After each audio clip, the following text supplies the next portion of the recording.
By now, you've probably heard about the introduction of video review in Major League Soccer, officially making its debut during the 2017 season. It's commonly referred to by its acronym VAR, which stands for Video Assistant Referee. That's the new fifth member of the officiating crew, who's located in a booth with access to every video replay angle available to the match broadcasters.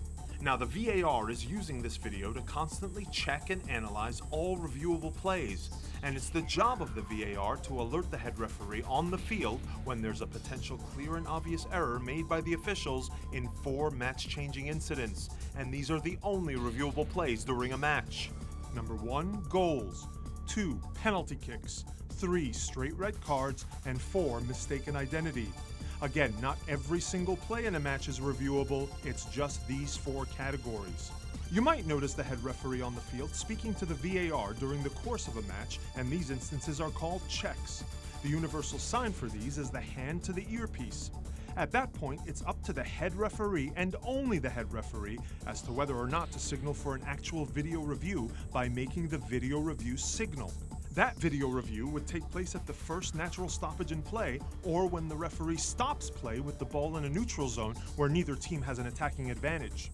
Now, during a video review, the head referee can use the information from the VAR and possibly also watch the video replays from a sideline monitor before deciding whether to uphold or overturn the original decision made on the field. Once the video review is complete, you'll see the head referee make the video review signal a second time before issuing a final ruling. And any time lost for video review will be added on in stoppage time. It's important to keep in mind, if there is no video review following one of the 4 match-changing incidents, it's because no clear and obvious error was identified. But the 4 match-changing incidents are always checked and analyzed by the VAR. It goes without saying that while the video review is happening, players are not allowed to surround the referee, they're not allowed to mimic the video review signal, and they're not allowed to enter the video review area on the sidelines. Any of these attempts to influence a referee during a video review can result in a yellow card. Now let's see how video review works in each of the 4 reviewable incidents, and we'll start with scenario number 1, goals. The first basic question that's asked, was awarding or not awarding a goal a clear and obvious error by the referees? For example, video review can help determine if a ball crosses the plane of the goal line in its entirety. Other things you look for when reviewing goals, were there clear and obvious infractions on the goal-scoring play or during the attacking phase of play that would disallow the goal? Examples of these are a handball, or an offside, or a foul committed by the attacking team, or perhaps the ball went out of play leading up to a goal. Those goals can all be disallowed on video review. Now you're probably asking, so how far back on a goal-scoring sequence can a referee go to spot a possible infraction? Well, the attacking phase of play, as determined by the referee, begins when a team starts the attacking move toward the opposition's penalty area leading up to the match-changing incident, in this case the goal. Here's an example. This potential handball can be reviewed by the referee as part of the attacking phase of play that led up to the goal. If video review determines that the player committed a handball prior to the goal, then it would be disallowed. Good so far? Alright, moving on to scenario number 2, penalty kicks. And a lot of these same considerations for goals also apply here. It starts with the basic question, was awarding or not awarding the penalty kick a clear and obvious error by the referee? Was the foul inside or outside the box? Was there encroachment on the penalty that impacted a goal being scored? Or perhaps there was an illegal goalkeeper movement. In addition, there's also that laundry list of possible infractions in the attacking phase of play leading up to a penalty that could negate said penalty. You know, a handball, an offside, a foul, or the ball simply going out of play. It's all pretty intuitive, but here's a specific example. The attacking team earns a penalty kick, but if you rewind the video, there's a potential foul seconds earlier during the attacking phase leading up to the penalty. That's reviewable, and if it's deemed a foul on video review, then the original penalty kick decision can be reversed. We're halfway there. Next up, scenario number 3, straight red cards. And we're not talking about second yellows. Those are not reviewable. It's just straight red cards. And here too, you start with the basic question: was showing or not showing a red card in a specific instance a clear and obvious error by the referee? Did the officials miss an incident of violent conduct or serious foul play?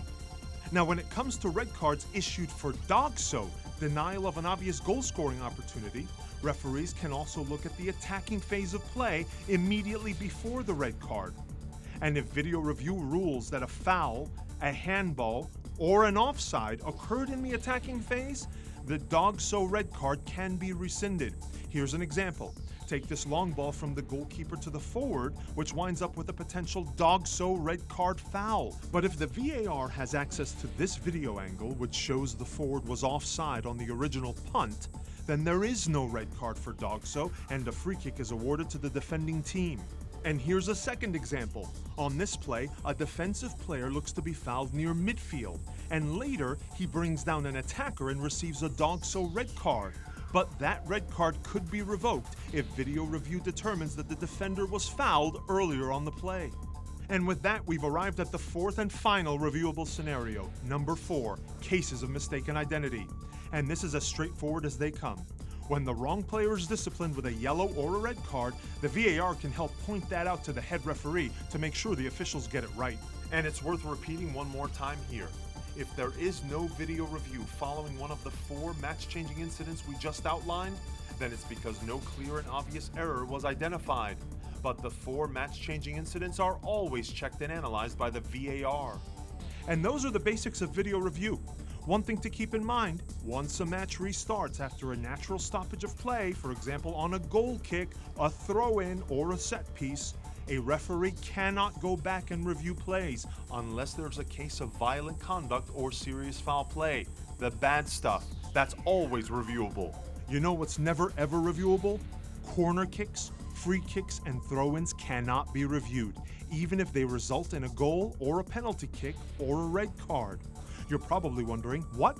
Referees can't review if a restart was taken properly or taken from the right spot? Nope, the rules say they can't, otherwise the match would be constantly disrupted, and video review is seeking maximum benefit with minimal disruption. And finally, sometimes a referee may not be able to conduct a video review right away because play doesn't stop or it can't be stopped. Take this example.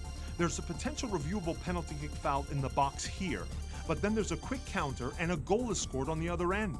Once play stops after the goal, the head referee can still go back and review the earlier penalty shout, and if the decision on the field is overturned and a penalty is awarded, then everything that happened afterward is erased, including the goal scored on the counter. Only yellow and red cards stay on the books and are generally never erased. But when cards are shown for stopping an attack and that attacking play is ultimately wiped away, then so are the cards.